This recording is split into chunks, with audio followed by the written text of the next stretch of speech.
ليك حتى تشوف انه نحن ديمقراطيين نتقبل هذا الكلام منك يعني. بس انتم لو واحد منكم يعني سمع يعني هلا انا لو قلت لك الان انه الملك سلمان هو حقير او فلان حقير، تقبل هذا الكلام؟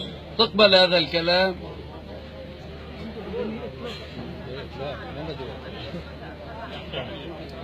هو الملك سلمان حافظ القرآن والسيد حسن نصر الله كافر بالقرآن يعني، صح؟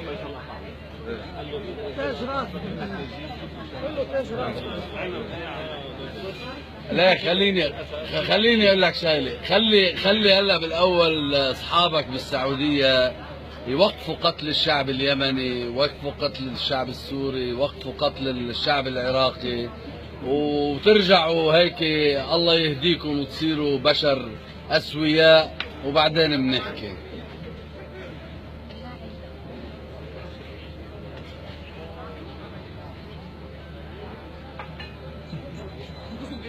والله انت مغلط كثير. ماشي. ليك على كل حال هلا بس لانه عندي ضيوف وهذا مرة ثانية احكيني على رقمي. انت عندك رقمي بس بدك تحكيني على رقمي. ماشي يلا اوكي سلامات. مين هذا؟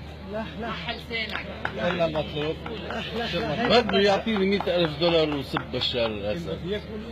من وين عم بيتصل فيك؟ السعودية. من اي قناة؟ هو عم بيقول لي بتطلع الإخبارية السعودية.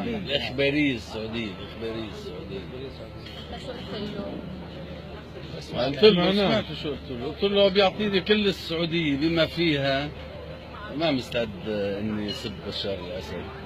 قلت له عن سلمان وعبد العزيز؟ قلت له ايه لو مزودهم شوي بلد 150.